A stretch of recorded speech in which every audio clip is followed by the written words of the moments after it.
Tommy Nolan, Aidan Aguilera, what was your thoughts on that one?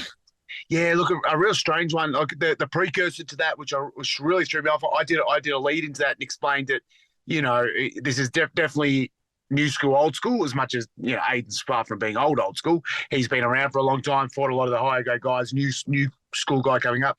Aiden would certainly not be in any mindset of laying down for any of the new school. Aiden's down to fight. Aiden is tough as.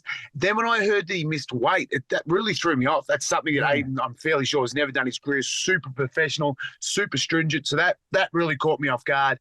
And then Nolan went and put in that real big performance. Obviously a little bit marred with that illegal knee. Yeah. Aiden was able to recover really well. Again, Aiden's that sort of guy. He's never going to lay down unless he's, half his face is hanging off.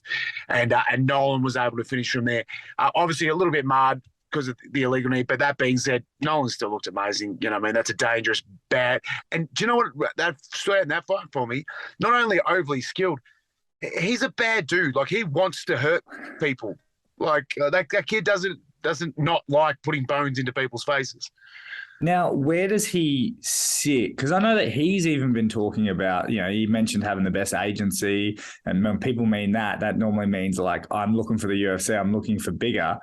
I'm not super well-versed in his career, but I would like to see one or two more fights before he moves on. I totally agree. I think he's absolutely a gun. I think for him to call for that right now would be a little bit of a leapfrog. You know what I mean? I think the most obvious fight to the gentleman that won the very next fight straight after him and the current eternal lightweight champion, Blake Donnelly. Him and Blake Donnelly, it seems like very much a no-brainer fight. You know what I mean? I think he's pushed his way up. He's beaten a couple of high-level guys, including an ex-champion before that, Adam Cook, who's just an absolute killer. So to put away those two guys, that's high-level competition. Go get the strap around your waist now. That's I think for him to call for that shot would be a leap from Blake Donnelly, now at the top of that ranking system. Now, if Jack Becker is back and healthy, does he slide into the Blake Donnelly, or do you give him like a Tom Nolan or maybe even a Josh Togo? Like, I know he's matched at Urban Fight Night, but that's against a guy that's 5-11, so hopefully he takes care of that. But where do you kind of match up those four? Yeah, so is Becker back in?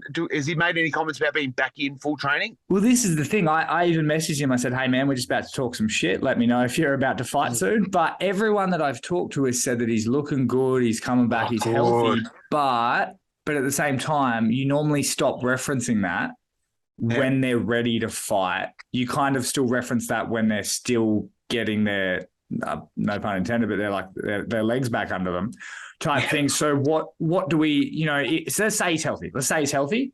Yep. What are you going with? Yeah, that throws a spanner in the works, doesn't it? Because you've got a very clear number one contender now in Tom Nolan. But Becker never lost, technically, never lost that title. You know what I mean? Like, I think even Aidan Aguilera would sort of admit that.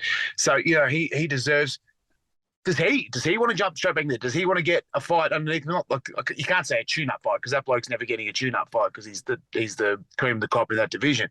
But where do you put him back in? Because I tell you right now, for as skilled as Nolan and Donnelly are with their skill sets, Jack Becker and Josh Togo. So you almost put Togo, Nolan, Donnelly in the same sort of realm of the skills they like to execute in the cage. Big, rangy strikers.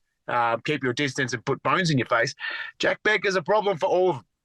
You know what I mean? I've been singing his praises since that man gave me concussion. So he's a problem for anyone. So if he's up and healthy, I would be a hard argument not to put him in there. Stay with me right now. I got a message back from the Jack Becker. He goes, he goes, I reckon I'll be fighting. He goes, in less than 3 months. Oh, that's live. Mr. Becker. Look at that. We need one of those little stat things like the people have at the bottom of the screen. Jack Becker makes an announcement. We've got to up our production values here, mate. I know.